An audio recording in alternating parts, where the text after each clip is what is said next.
Hi, everybody. Welcome to the Barrier Tropes panel. I am Nathan Fichette. I will be your moderator for this panel. My pronouns are he and him, and I would like to start this panel by acknowledging that we are hosting this panel on the traditional unceded territory of the Anishinaabe Nation. A couple of housekeeping things before I get everybody to introduce themselves. If you have a question, please use the Q&A question at the bottom here. That way, if things move in the chat, we will still have access to your questions afterwards. I'll also be using the chat to drop a couple of links. Please check out our vendors room so that you can see all the great books that our panelists have written and maybe encourage them a little bit. I'm going to drop a link right now. And we probably won't have time to answer all the questions because that's what's been happening with the panels, because everybody has lots of great questions. If you want to continue the conversation, you can join our Discord server, to which I will also drop a link in the chat right now. All right, so I would like to, for everybody to please introduce yourself. I'm going to start with Raquel. I'll unmute myself here. Hi, I'm Raquel Fletcher. I'm in Quebec City, which I believe is the unceded territory of the Wendat Huron. I recently moved, so I think that that's right. Let me know if it isn't, but that was what I was told. My pronouns are she and her, and I am the author of two books. My new one is Who Belongs in Quebec, and it looks at the last couple of years leading up to the new CAQ government and some of the identity politics and immigration and race issues that are playing out in Quebec as they are across the country and in the US. Also, we see a lot of that now.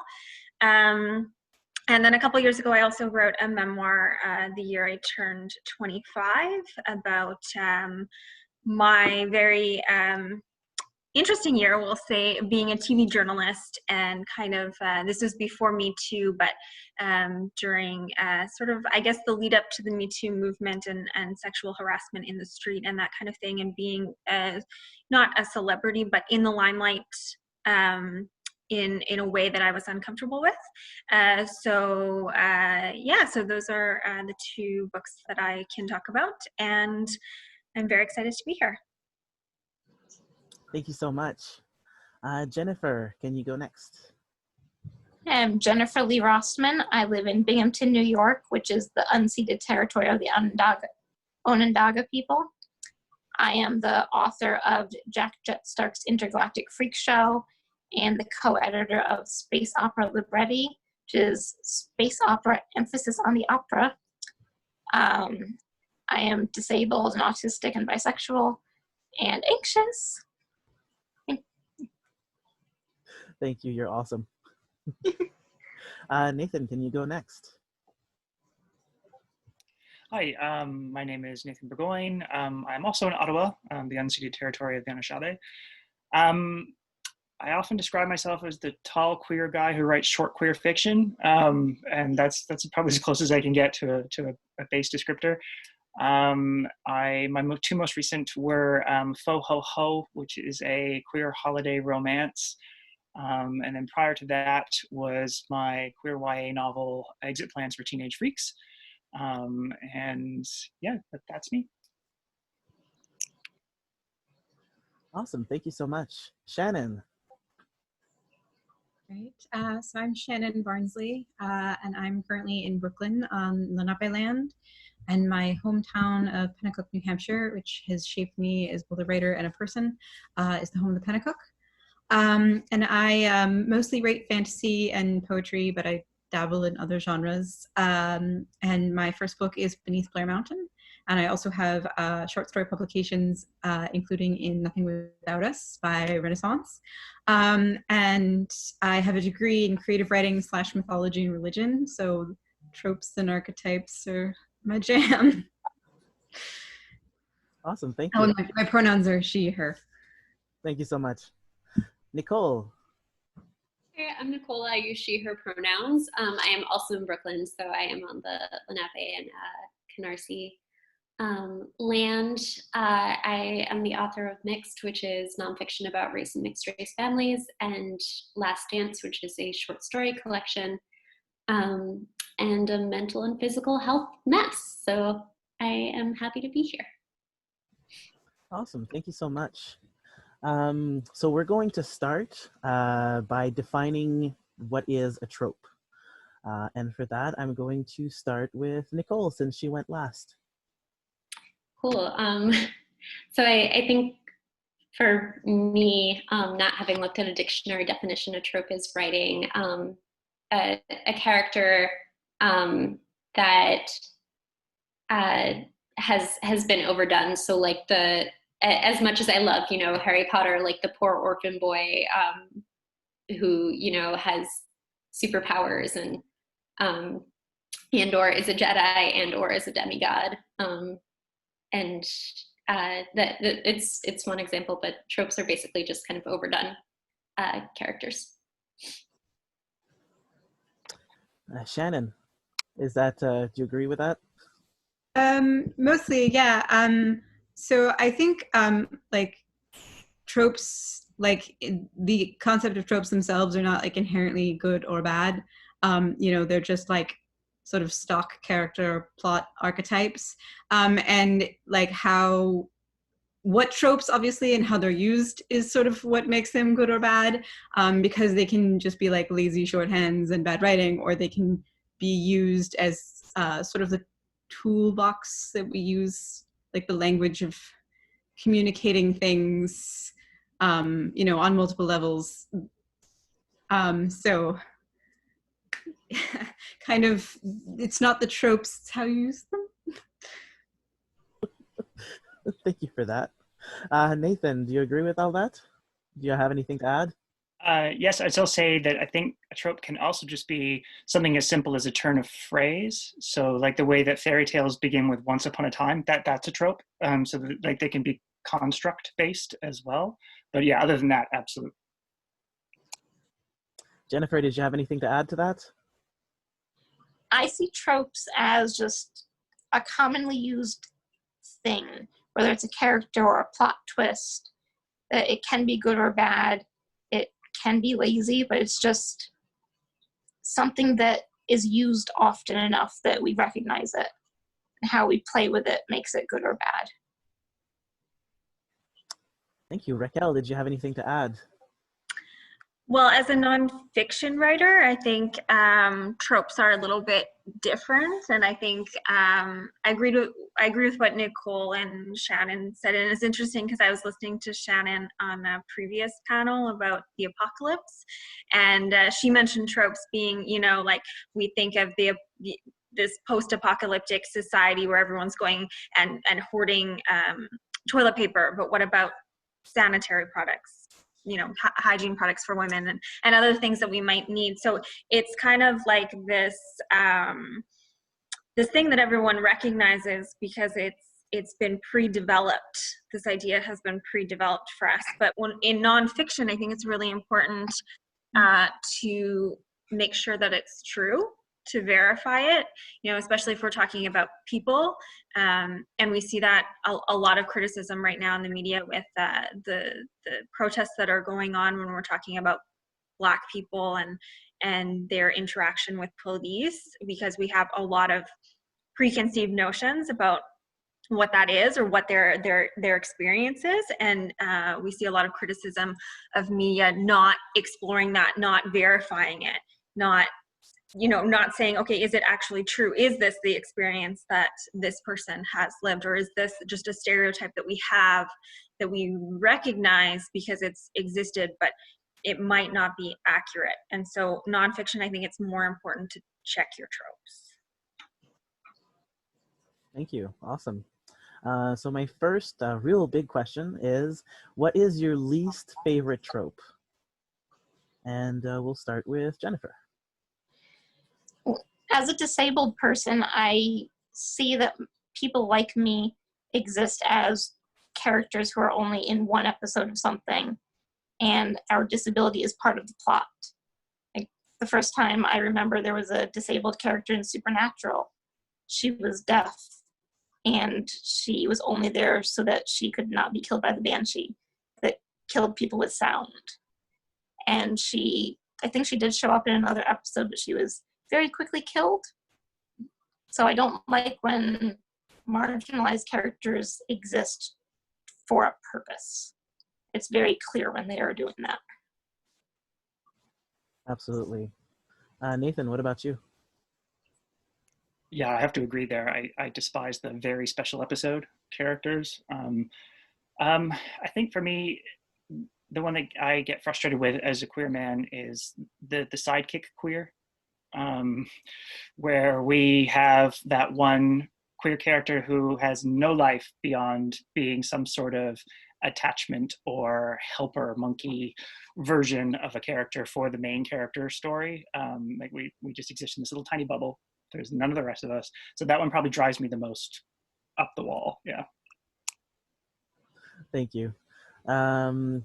Raquel.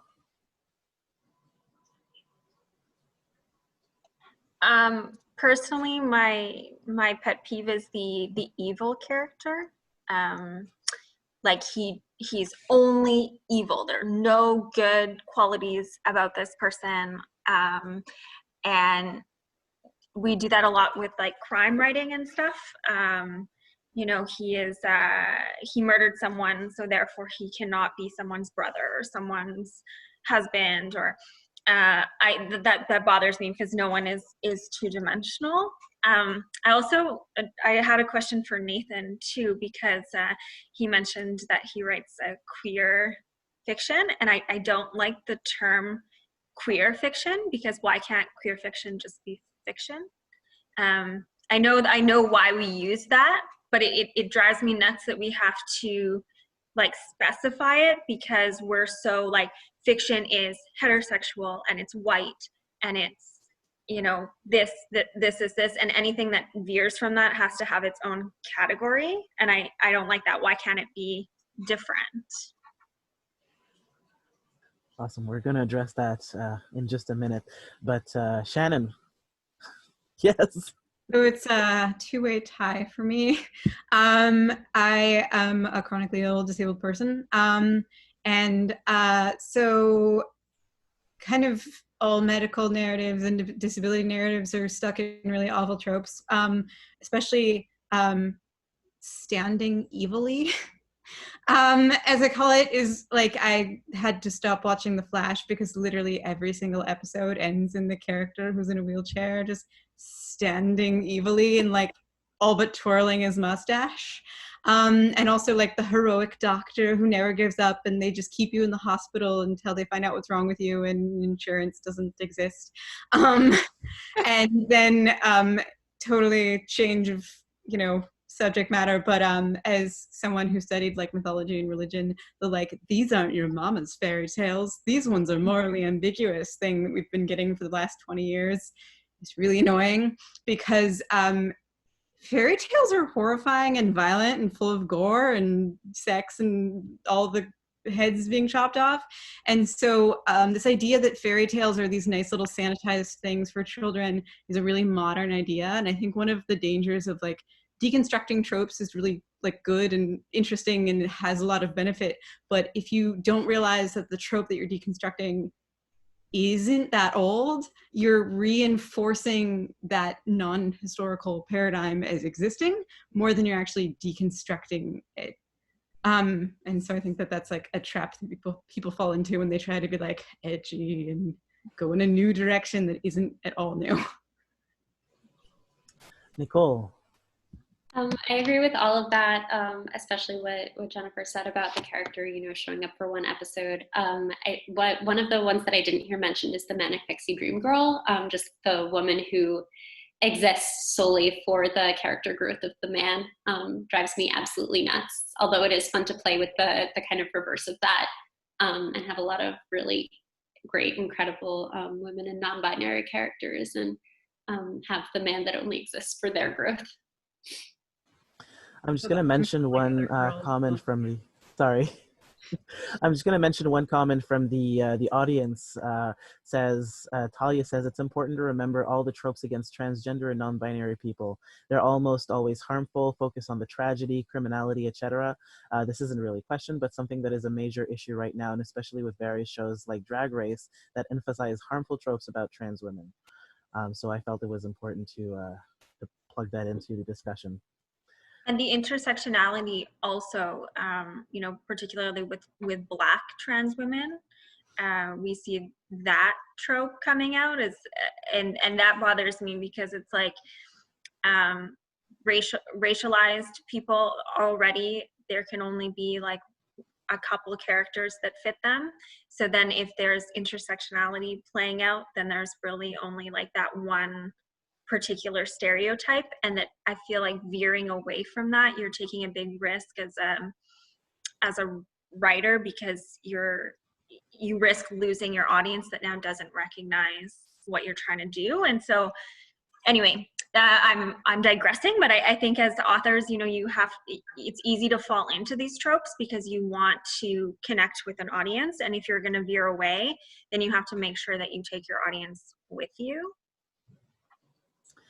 And it's not always evident to do that. So I kind of want to address what you said a little bit earlier about queer fiction, and how you know, why can't it just be fiction at large? So Nathan, did you want to address that? Sure. I think one of the reasons I have always been very vocal about writing queer fiction or gay fiction or bi fiction or whatever characters I'm using comes down to the hereditary problem or the inheritance problem. So most queer people aren't born to queer parents. So we don't have access to this continued inherited narrative like a lot of marginalizations do. Not all of them by any means, but most. So if it's not labeled and we don't even know what words to use to describe ourselves, then we don't end up even evolving the language to talk about ourselves. So we don't know even what we don't know, is I guess the way I'm saying it. So I completely agree, and you know, I don't know if the rest of you saw my shirt, but like my identity is not a subgenre. I never want to see, you know, here is romance and here is queer romance, because no, romance is broken up into subgenres like thrillers and you know, mysteries and cozies and all these other subcategories of genre romance, and queer characters belong there. But I think I mean it more like a tag so that you can find it if you're looking for it. But it's also my way of saying that that's all I write. If I'm writing it, it's going to be very queer. Awesome, thank you so much. Okay, so we have one question from the audience. For those who are queer or bi, what do you think of the flamboyancy trope as the only tool to convey a character's sexuality or identity? And conversely, how do you feel when the writer flips it around and uses other ways to convey the non-flamboyant gay bi queer character? Jennifer, do you want to start us up with that one? So when I was growing up, the flamboyant gay man was the only queer character that we ever saw on TV, or at least I ever saw. So it was helpful shorthand to know, like, hey, that character's gay. And somewhere in my mind, I connected with them. But that is only one way of being gay. There are men like that. Like, there are other people of other genders not like that, men not like that. So we do need other ways to show that this character is queer, but we also can't erase that completely because there are people who identify with that. So we need a balance. Nicole, go for it. Yeah, I think that the biggest issue with that is that often we need flamboyancy to identify gay characters because those characters aren't main characters or don't have an arc. And so the only thing we really know about them is that they're gay. And I think that there are shows now that are doing a good job of, I saw, for example, Brooklyn Nine-Nine, someone referred to their queer characters as casual queer representation because, you know, they do other things and they have other relationships. And you know, they have their jobs and we see that they're queer because they are fully developed characters. So there's that. And then also my kind of joking answer is just give the bisexual character a flannel, because that is an important part of my sexuality. So. Yes, absolutely. And I keep making jokes too that I'm always shifting around in my chair because I can't sit because I'm bi. It's a real thing.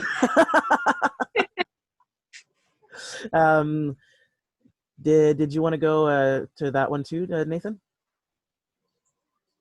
I think the biggest piece for me when we have the sort of stereotypically flamboyant character is if the inherent misogyny is dealt with and discussed and challenged, then I actually find it a little bit refreshing. Right, like if the character is not reduced to the butt of the joke or that stereotype, it can be turned around. Like I think a lot of these tropes we're talking about, you can flip them. So when you have a character who fits most of those stereotypes, and then you show that well-developed character that Nicole's talking about as well, then I think you haven't done the harm that can be inherent. But that's a tricky line to walk, and I think it's best left in the hands of people who've lived it and breathed it. Absolutely. And we're going to talk about own voice fiction for sure, but there's a question from the audience. A lot of people think that tropes are always bad things, but as I understand it, and as the panelists have mentioned, that is not exactly accurate. If there's time, can the panelists talk about tropes that are not harmful, or even good tropes? What are your favorite tropes, and what is good about them? Let's start with Shannon. So I had way too much fun one time when I was writing a story about werewolves and vampires. I just went on TV Tropes and was reading all of the werewolf and vampire tropes, of which there are many. So I mean, like, there's so many just situations or like sort of stock plots or like motifs, you know, that are just fun things, particularly if you're a fan of something. And it's fun to play with those and, you know, either like play them straight in a way that hasn't been done in a while, or deconstruct them or reconstruct them, or just, you know, have fun. Like tropes are like a toolbox. And so you can like use them as tools to do good or interesting things. You just have to know what tool you should be using and how to use it, or you're going to like slice your thumb off. Like, so yeah. Thank you. Nicole. They were roommates. Favorite trope. I don't think it's necessarily, you know, a good thing or a bad thing. It's usually a queer thing, which I think inherently makes it good. Yeah, that's a fun one. I also want to shout out Danielle Ray from the comments, who says that she is a Manic Pixie Dream Girl, and I didn't mean to harsh her vibe before. I apologize. Awesome. Jennifer. Go ahead, Rachel. Raquel, that's okay. Oh, I'm sorry. I'm so sorry, Raquel. No, that's fine. I get it all the time. I like Happily Ever After. I think that every ending should be a happy ending. Like Blue Valentine is not a good movie. It's a horrible movie because it doesn't matter what happened throughout the entire movie. There was a bad ending that just sits with you at the end. There needs to be that, if not happily ever after, at least some sort of optimism at the end, some sort of hope at the end. Absolutely. Jennifer, sorry, go for it. It is overused, but I kind of love when it's like the poor orphan gets told that they're special and someone comes and rescues them from their life, because I've been waiting for my letter from Hogwarts since I was 11 and it hasn't come yet. And I had to write my own to get out of my life. And so that kind of thing gave me hope when I was little. Like, maybe magic doesn't exist, but something exists that can save me. But isn't that a better trope? Like, and then she saved herself in the end, as opposed to that Cinderella story that we always go back to of like, I'm going to sit here and I'm going to wait for my prince to come, and in the meantime I'm not going to do anything else but paint my nails and wax my eyebrows. Like, I wish there was a trope of, and she saved herself. That is definitely a better trope, but like when I was little, I didn't understand how to save myself. So I did once I got older, but that there should be more of that in fiction. Absolutely. Nathan, favorite tropes? My ride or die trope is found family. And I mean, it's overdone, but in the queer world, my found family was absolutely everything to me. So yeah, I will let that one play over and over and over again. I go back to it in writing time and time again. Yeah, definitely found family. Same. Awesome. So one of the things that I wanted to address is own voice fiction. So own voice fiction is when the person who's writing about a certain experience also has lived that experience. And I wanted to ask, why do you think own voice fiction is important? And I know that's something that gets asked a lot, but I think it's necessary to address it at this point. And let's start with, who have I not started with before? Have I started with everybody? Raquel, I've not started with you. So as the only non-fiction writer, I can talk about own voice nonfiction, if that helps. I think this is super important right now, particularly, well, I mean, it's always been super important, but I think ever since the Trump era things have changed. I think there's a greater awareness of including voices in your story from the perspective of the person who has lived that experience. And we're seeing that more in news media, although not as much as I would like, but or we collectively would like. But I know one of the struggles in my book, Who Belongs in Quebec, I wanted to get as much perspective as possible. So I wanted to include as many voices as possible of what is a Quebecer, what does that mean? I know there's some Americans here, so what does it mean to be a Canadian? What does it mean to have that sort of national identity? And to get away from like the mainstream voice, which is difficult, as I consider myself very privileged as a white woman with a day job. I fall into some of those categories. So to get as much as many minority voices as possible was really important, and also a big struggle, because it's not easy to get people to tell their personal story to you and to open up to you and to confide in you. So as a journalist or as a writer, that's an extra challenge that we have to embrace, essentially, and make sure that the stories that we are telling are the stories from the people who have that experience. I think that that's essential now. Like, we can't get around that in nonfiction.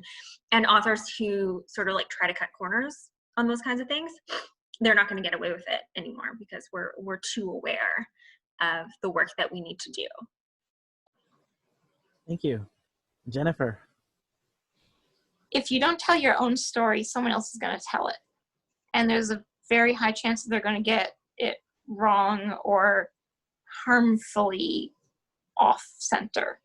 It's where you get the stories about autistic people. We are only our special interest and awkwardness, or it's about overcoming it, or it's a superpower. There's no stories about just I think weird, but I'm going on an adventure anyway. And it's very rare that neurotypical people get that right. So it's easier and better if the person has those experiences to draw on. Thank you so much. Nathan. I'm actually going to put my former bookseller hat on for a second. I managed a bookstore for about 20 years. And I want to say that the own voice movement needs to exist on every level of publishing. Like that, I think that's a bigger part of the problem right now, is you've got agents and editors and book buyers and the chains, and all of those people are in charge basically of what gets put on a bookshelf. And so, you know, there's a great thread going on Twitter right now, and I wish I could remember where I saw it exactly, about how third person present storytelling, what we consider, or how we've been sort of North America anyway, how we've been trained to react to what is good writing, is actually very white, straight North American writing. That even just in the process of where the commas go, or how quotations or dialogue is discussed. So when own voice writers rise and their book is out there, people get angry at the way it is written, not realizing that that is a voice, because we've been taught in school that this is the only way to tell a third person story. So I think that's where I come down on the own voice thing, is that the more when we ignore own voice, we do way more damage than I think we think we do. And that's at like a base how writing is structured level, as well as all of the personal experiences of lived, breathed, marginalized people. Absolutely. Thank you. Shannon. Yeah, so I mentioned chronic illness narratives not being good. And it's been popular before, but like especially, you know, with John Green being big, that sort of feels porn for healthy people type medical narrative is kind of everywhere, particularly in YA and YA romance. And it's just really not accurate at all. And, you know, that's because like disabled and chronically ill people, a lot of the time, either we aren't in public as much, or we're invisible. Like people don't necessarily see anything visibly wrong with me, even when I'm like about to pass out. And so I think people either don't have enough like disabled or chronically ill people in their lives, or they don't realize that they do. And so then they write based on all of these other narratives that healthy people have written, and they don't realize how off it is. And because they don't like, they think they're doing like, you know, representation, or like, oh, these sick kids deserve love too. So when you tell them that it's harmful, they get really defensive.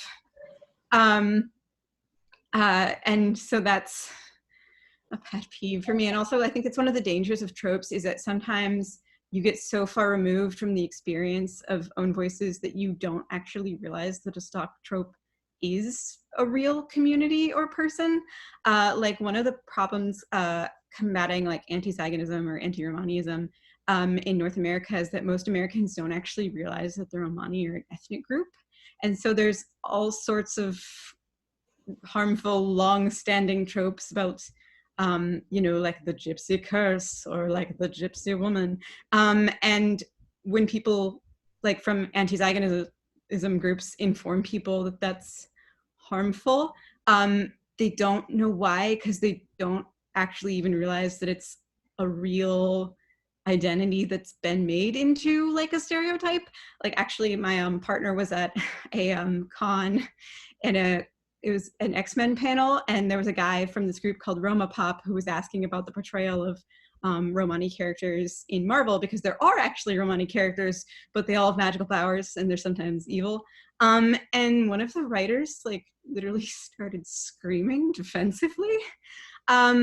And so if you accidentally write a harmful trope, or you write an experience that is not own voices and you don't realize how wrong you are, please don't scream at people when they inform you that it's wrong. And that's one of the benefits of writing things that you do have experience with, is that you don't end up in that situation. Absolutely. Thank you so much. Nicole. Yeah, I wanted to, I agree with a lot of what has been said. And I've written fiction and nonfiction, and I think all of this is important. I want to shout out Nathan, who said that, you know, there needs to be representation on all levels of publishing, because I think that's important. You know, if you're trying to get something published as, you know, a queer person, and there are people, you know, there are only straight people in publishing, then that can be more difficult, because maybe they don't understand that this book does have appeal to a wider audience. And then also, what Shannon was saying about this being directly related to tropes is that, you know, when you have more writers writing own voice fiction, they are writing from their experience and are able, I think, to write fuller characters because of that. So yeah, just echoing what everyone has said. Awesome, thank you. Okay, so I want to ask one question before going back to the crowd questions. What do you think writers and readers can do to help sort of change these tropes, these harmful tropes? And I'm going to start with Shannon. Well, I think one of the biggest things is have more than one character with an identity, so that, like, if you have more than one female character, then they can have, you know, different modes of femininity, and you're not stuck in the, like, I'm not like other girls, or the, like, help me, my ankle's broken. And, like, you know, like we talk about, you know, like the flamboyant gay guy versus, you know, a different type of, you know, queer, you know, representation. You know, it's not one or the other, it's all of them, and the ones that you haven't seen before as well. And the more that you have, you know, multiple characters, the more you can show, you know, that, like, these tropes are not, you know, the one-dimensional only experience. I think a good example of something that does this, particularly, you know, with, like, disability issues, is the show Switched at Birth, because there's a bunch of different disabled and deaf characters, and like, they have really different experiences, and even people with, like, the same disability have really different experiences. And showing that, particularly for people who aren't exposed to those communities, or other communities that intersect with that identity in different ways, I think is hugely important as writers, and we have the power to do that. And also just researching. So, like I mentioned before, you know, there's tropes that we don't realize come from things. Like because I studied mythology and folklore, there's so much stuff in folklore that can have, like, very baggage-prone backstories, as it were. You know, like, there's just so much, like, stereotypes and, you know, like, xenophobia and stuff wrapped up in mythology that we don't even realize. And like, that doesn't mean that you can't use characters like the Baba Yaga or witches or, you know, dwarves or anything, but, like, know the baggage that carries before you try to unpack it. Thank you. Nicole. I think I want to address for readers specifically, because I think that there are a lot of things for both writers and readers, but I like that you asked the question because it's something we haven't touched on. Diversify your bookshelves. I think one of the best ways to begin to cut down on harmful tropes is to stop reading them. You know, buy more books by queer authors, buy more books by authors of color, by disabled authors. You know, do your research. It's not necessarily something that that is going to happen just because you want it to happen if you're not actively paying attention to the things you're reading. Yeah. Thank you. That's a great answer. Nathan. I'm going to build on what Nicole said, because that was pretty much what I was going to say, and adding to that, amplify, so that when you have read something, make noise about it, because again, that same publishing machine that skews so heavily to the straight and the white, the marketing machine is exactly the same. So when you do find those things as a reader or a writer that are sort of outside your own little circle, speak about them, talk about them. Just so much as a little thumbs up somewhere is a huge bonus. And then I saw something scroll by in the chat that I thought was a brilliant thing as well. Co-authoring and collaborating. Like, that is another brilliant way. Like, I was a little nervous about a particular character, but I co-authored with someone who'd had that lived experience, and suddenly I had someone who was totally willing to tell me when I'd gone wrong in an environment where it was easy for me to apologize and be like, wow, okay, you know, help me figure this out, or what have I done, or where can I go read? You know, you're not here just to educate me. But we were playing that two-way street where I got to lead in one part of the story and she was leading in another, and the end result was a much stronger story. And you see that a lot in YA, a lot of co-authoring happening right now. Awesome, thank you so much. Jennifer. I think just being aware of the tropes as you're reading it, or as you're writing it, is important, and following people on Twitter or social media who have different experiences than you, and seeing what they are saying about things that you don't think are problematic, so that you can be aware of it in the future, to acknowledge it and find other ways of doing it, or other books that do tropes differently in less harmful ways. Absolutely. Raquel. So the question was for authors and readers. Yeah. Okay, so for authors, I think what I would say is, particularly in literary nonfiction, if that's what you're writing, like I write, there are a lot of opportunities to spin a narrative based on someone's actual lived experience. And even if it's not your own, I write a lot of first-person stuff, but I do a lot of journalistic type things. And if you can interview someone and really expand on, you know, what is their life story, what is their issue, how did they grow up, who, like, even if it's a stereotypical character, if it's a real person, it's not going to be stereotypical, and you can get into those details, and then the reader doesn't have to suspend any disbelief because they know that it's a real story. So you can help your reader understand someone's lived experience just by explaining, or just by doing an interview with someone who actually went through that. So I think that that's important, but you could also do that in fiction too. It doesn't just have to be nonfiction. You could interview someone for your novel who has gone through what you want your characters to go through, and then your reader again will follow you because if you can explain that it's, oh, this is a real story or based on a real story, they will learn something. For readers, I know this is going to sound really weird considering we're in a literary conference right now, but my advice to them would be to read books. Because we read a lot. I don't know how, I read an article of how many words we read per year. It's like millions and billions, but most of it is on social media and most of it is crap. Like, check yourself. What are you reading? Are you reading stuff? Like, did you read Washington Black?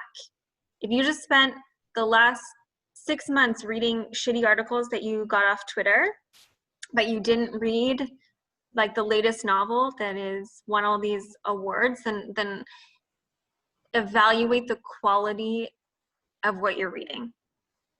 And read books, because books, an article will go in one ear and out the other, but a book will stick with you.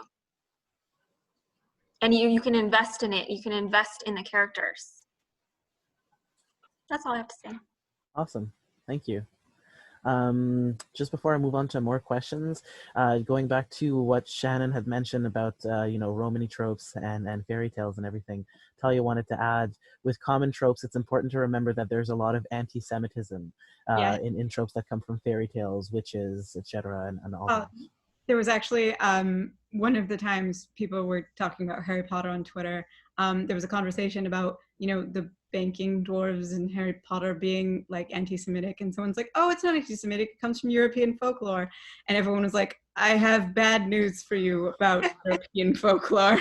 And like studying mythology and religion, there's just so much racist and ableist and sexist and everything else baggage, and so many people again just don't even realize that it's there, and so like they're recreating these things without realizing how much is there. And that's why learning about tropes and also, histories of various oppressed groups and marginalized identities is so important, because you will avoid bad things like screaming at people at a Marvel con. So like, I mean, I love fantasy, I love mythology, but there is a lot to unpack there. Absolutely. Okay. Go ahead, Raquel. Can I just mention one more thing about the Cinderella trope? Because actually Nathan brought up earlier that, you know, we think of literature as being like white and North American and heterosexual, but we also, I think of it as being male. And there's a lot of, you know, there are a lot of really strong female voices that we don't give any credit to because they don't fit that idea of like, what is the main goal for a woman? It's to marry a prince. And if she's unmarried, then she must have done something wrong and we're not going to listen to her. You know, especially in like the science world and engineering and those male dominated areas, an unmarried woman is like a spinster, crazy cat lady. Why are we going to listen to her? So I think there's a lot of like we put weight on different people, on different voices as well. Just you know, it's not necessarily like Shannon saying anti-Semitic. That's one thing, but like we put weight on you know, a recognized Jewish writer we're going to give a lot more credit to than just the average Jewish person who doesn't fit the trope, right? If you fit, what I'm trying to say is if you fit the trope, you have more credit. We give you more weight to your work. So I think there has to like be a greater understanding or awareness, and maybe we're seeing that now, but to people who don't necessarily fit the trope, they are valuable as well. Their lives matter as well. And I'd like to see that extended to the literary world as much as it's being extended elsewhere right now. Thank you. One question from the audience. Can you recommend some books with really positive tropes and really positive representation? And I'm going to start with Nicole. You come back to me. I'm still thinking about it. Sounds good. Great. Shannon, do you have an idea? Oh, yeah, Nathan raised his hand. I am doing a project right now where I'm reading as much short fiction as I can and talking about a different short story every day on my blog. But he just won the Lambda for Gay Fiction for his collection Lot. Brian Washington. It's queer, Black, and Latinx all mixed in these stories, and it is freaking brilliant. And the stories interconnect, so even for people who aren't necessarily short story fans, many of the stories build on each other. It reads very much like a book whole novel as well. Awesome, thank you. Shannon, I cut you off. No worries. I was still thinking about what I was going to say. So I think two good examples for me, given especially the tropes that I talked about. There's a book called Unexplained Fevers by Janine Hall Gailey. And it's a book of poetry, and it's all about chronic illness, but it's like chronic illness through like the tropes and archetypes of fairy tales. Because if you are chronically ill and you look at like myths and fairy tales, there's a lot of really familiar sounding things, and that's where a lot of marginalized identities end up sort of hiding, so you don't realize them, which I talk about that being like a bad thing, but also like when you do sort of recognize them, it can be this cool like reclamation, and so that book made like a really big difference for me. And also so I'm chronically ill, and I'm also in an interracial interfaith relationship, and there are really not a lot of couples that look like us. And so my partner and I went to see The Big Sick one time, and it was the closest thing to us that I've ever seen, like down to I get really excited when I see birds, and that was one of the major like character traits for the love interest. And it's like, wow, I've never felt this scene, and I don't really know what to do with that feeling. And also I feel like that movie kind of touches on like romance and chronic illness are intertwined in a really unhealthy way. And if you're a chronically ill woman or disabled woman, you tend to get told that you're super lucky that anyone loves you, which is very dangerous in addition to just being mean to say to someone, because we're at much higher risk for abusive relationships for a lot of reasons. And so when people tell me that like, oh, my, partner is such a saint for existing with me, I tend to like joke, oh, well, he willingly watched Yu-Gi-Oh! 5Ds unironically, so which one of us is sick? But like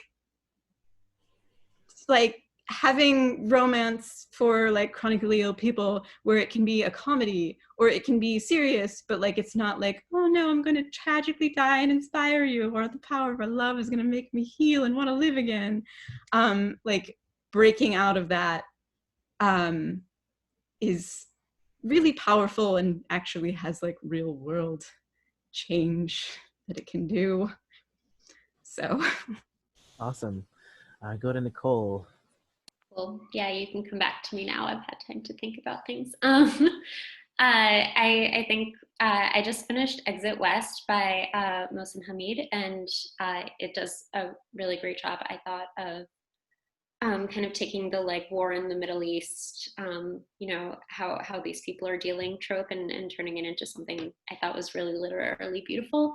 And then also this isn't a book, but I've been telling everyone and their mother to watch Pose. The first season is on Netflix, if you have access to that, and the second season is coming soon, and I'm very, very excited for it. But it has a lot of queer people of color who are sex workers or are walking in these ballrooms, and these straight white guys who are in corporate. And I think it does a really good job of kind of taking those tropes and turning them around and giving real humanity to these characters. Someone is asking in the comments what the show is called. It's called Pose. Thank you so much. Yeah, Pose is a really good show. All right, very quickly, Nathan. So we're running out of. Oh, you already went? You already Sorry. did me. It's Raquel, I think. Jennifer. Jennifer and Raquel haven't gone. So Jennifer and then Raquel. I'm totally blanking on this, so I'm going to be that person and say the anthologies from Renaissance Press. Yeah, Nothing Without Us is a. Oliver Gutierrez and the Walking Stick of Destiny story, and that like made me laugh so hard. So check it out. It was awesome. Raquel. I'm going to suggest two really good audiobooks that I listened to recently. The first one is Chrissy Metz, and now I can't think of the title, but she's the actress in This Is Us, and she talks about being an oversized actress and years of being forced to take roles playing tropes of oversized women, and how she ended up landing like this ultimate role of being an oversized woman, but in a well-rounded role. And she is incredibly positive. She talks about meeting Oprah, and she gives like great life advice to just everyday women. And of course, as an actress, the audiobook is great because she's a great performer. For you fiction lovers out there, I would suggest Any Man by Amber Tamlin, who is also an actress, but a fiction writer. And the audiobook is an incredibly chilling performance. I will give you a disclaimer. It talks about sexual assault and pretty violent sexual assault. So I didn't know that when I started listening to it. So it was kind of like, but it's really, it sort of flips like all of the sexual assault tropes and stereotypes on its head. I won't give much away, but if you want an audiobook, it's like it's a performance. So it's really cool, but you have to be like prepared for it. Steel yourself for it. I believe the Chrissy Metz book is called This Is Me. Is that, yeah, that might, maybe. I'm blank. Awesome. Thank you so much, everybody. We're just about out of time. I want to thank our panelists for coming, for having such a great discussion. Thank you so much. I know that we didn't get to all of the questions. I dropped a link to our Discord in there. Some of our panelists are hanging out on Discord, so you can come and ask your questions there. That's it. Thank you so much. Enjoy your conference. Thank you, And Nathan. Thank you. thank you. Have a great day.